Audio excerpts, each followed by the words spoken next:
Y estamos ya para hablar junto a dos periodistas muy informados, por lo cual la mesa se va a poner interesante, cada uno con lo suyo. Nicolás Fiorentino, Néstor Espósito, que va a acercar datos que hasta ahora no se sabían, de aquello que ustedes vieron recién cuando entramos en el aire, esas imágenes que han hecho conocidos, por lo menos medianamente conocidos, tanto a Gustavo Horno como a Mariano Borinsky. Creo que arrancamos con Néstor, ¿no? Le das la posibilidad. Lo tiene muy ganado. Lo tiene ganado en este tema. No, Hola, básicamente, para contar qué es lo que ocurrió con esta historia, bueno, a partir de una investigación del Destape se detectaron 15 visitas del juez de la Cámara Federal de Casación Penal, Mariano Borinsky, a la Quinta de Olivos. En las cercanías de Borinsky lo que dicen es Mauricio Macri, a quien Borinsky no conocía, lo convocó para encabezar una comisión que tenía como objetivo redactar un nuevo código penal. Y esto es efectivamente así, porque eso efectivamente pasó. Ahora, ¿qué ocurre? El Código Penal, la convocatoria para el Código Penal, acá estamos viendo algunas de las capturas del Excel de ingreso, ¿no? Donde aparecen los nombres de Borinsky y de otros personajes.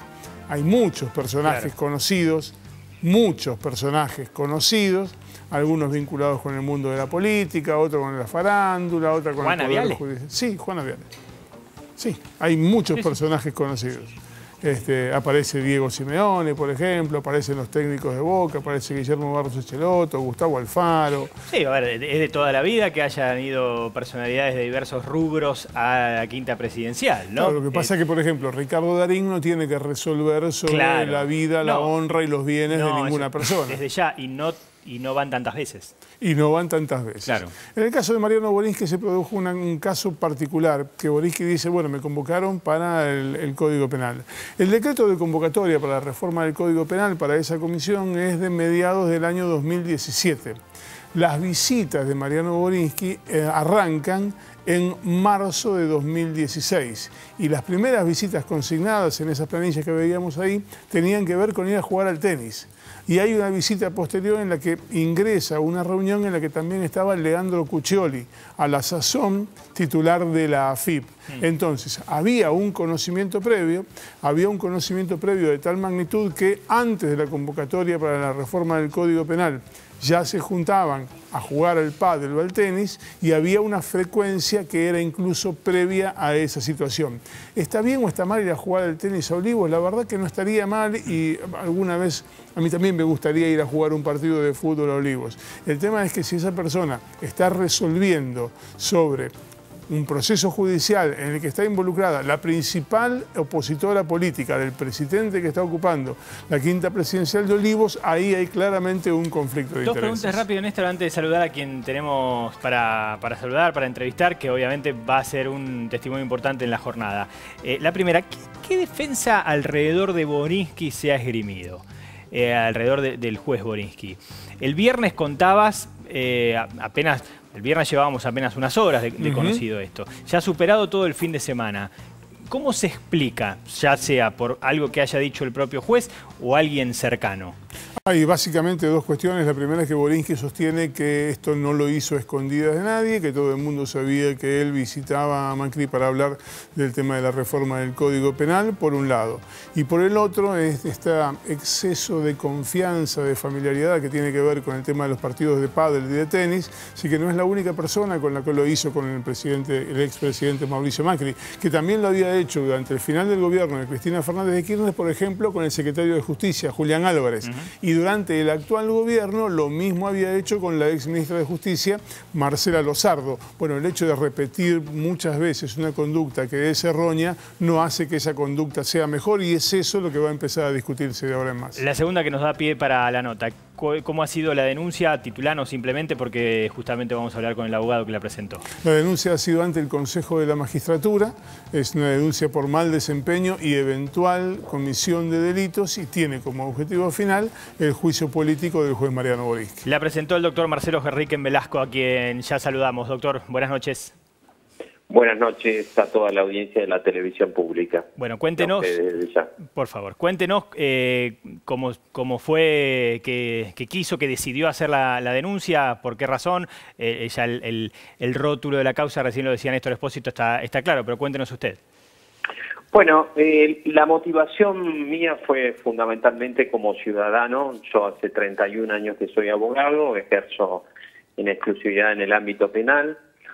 Me pareció muy grosera y muy comprometedora de la imparcialidad y de la división de poderes la conducta protagonizada por este juez. Esto trascendió periodísticamente. Lo único que hice es darle un marco orgánico, darle un canal orgánico a esta preocupación social relativa al comportamiento de un juez. Creo que el juez lo primero que hizo es faltar a su obligación en los términos del 55 y 56 del Código de Procedimientos Penal.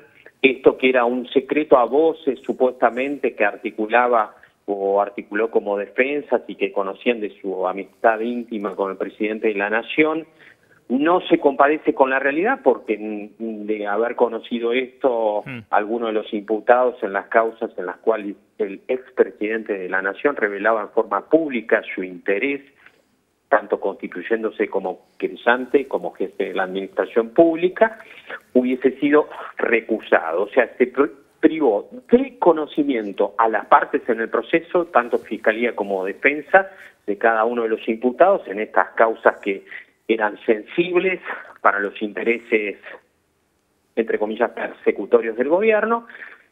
Por otro lado, creo que ofende la inteligencia mínima de cualquier persona circunscribir la cuestión al deporte deportivos, sí, o a la presidencia de una comisión de reforma que en el mejor de los casos, me gustaría saber quién lo propuso como presidente de la comisión de reforma del Código Penal, acaso si no fue un previo premio o un premio posterior relacionado con la actuación exclusiva del magistrado en esas causas que eran dirigidas contra la oposición política. Creo que mi presentación se circunscribe a dar un canal orgánico a esta cuestión. Creo que además el juez Borisky ha incurrido en delitos como el de prevaricato e incumplimiento de deberes de funcionario público, toda vez que no respetó ni las reglas de Bangalore, ni lo previsto en el Código de Procedimientos, ni lo previsto en la Constitución Nacional.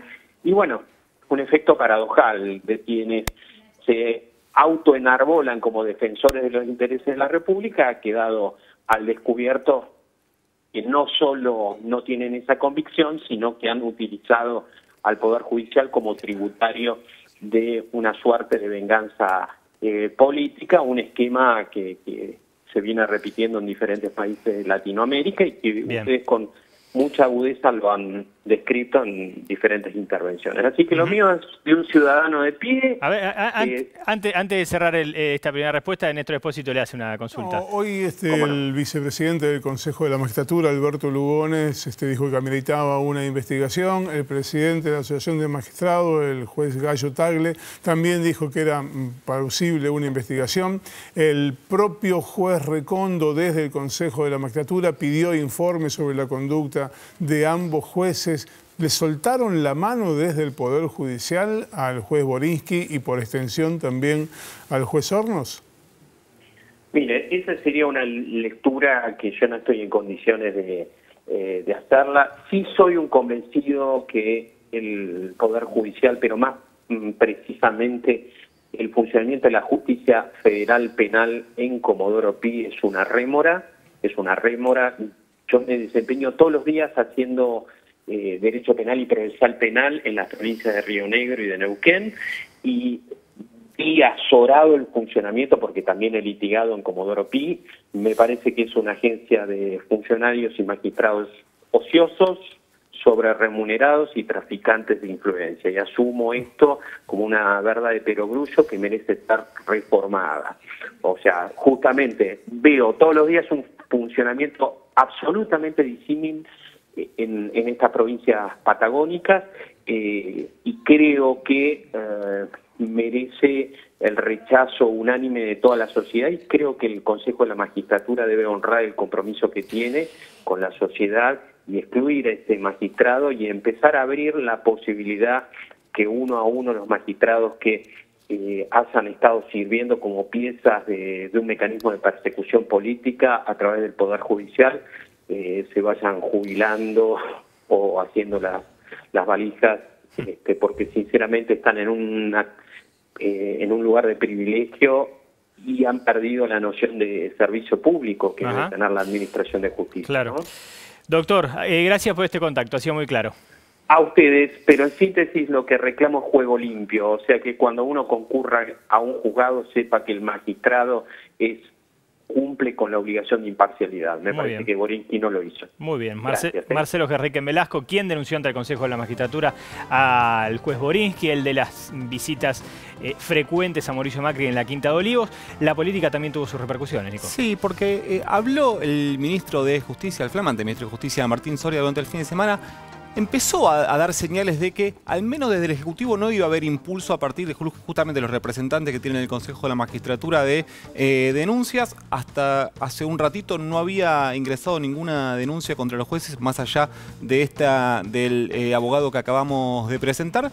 De alguna manera representa, ¿no?, un poco la postura. Ahí vemos, mira, por ejemplo, habló el viceministro de Justicia, Juan Martín Mera, secretario de Justicia en realidad. Dice, nunca en la historia fue tan burda la impunidad.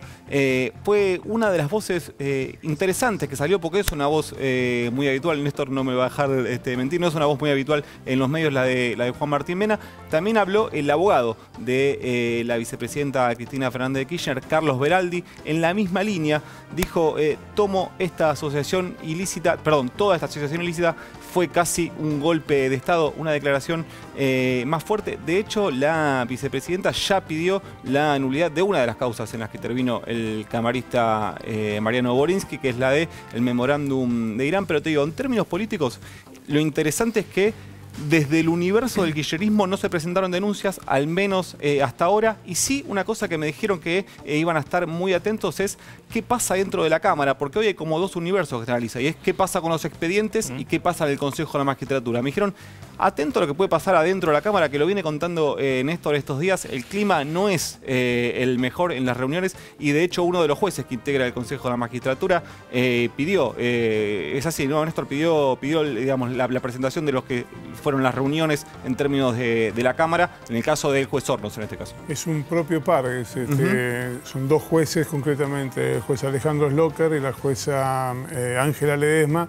pidieron concretamente la renuncia de la presidencia. Nico hablaba recién de la causa Memorando. Es importante recorrer qué fue lo que pasó en esa causa muy brevemente, porque la causa había sido cerrada en dos oportunidades. Recordemos la causa que se inició a partir de la denuncia del difunto fiscal Alberto Nisman. En dos oportunidades había cerrado, en las dos oportunidades había sido confirmado por la Cámara. Cuando llegó a la Cámara de Casación, después de dos cierres consecutivos, ahí se aceptó como querellante a la DAIA, se reabrió la causa y hoy Cristina Fernández de Kirchner, en su momento también Héctor Timerman, están en camino al juicio oral y público. ¿Quiénes firmaron el fallo que reabrió la causa dos veces cerradas? Gustavo Hornos y Mariano Borinsky. Punto aparte, pero como sabrán, seguiremos con el tema.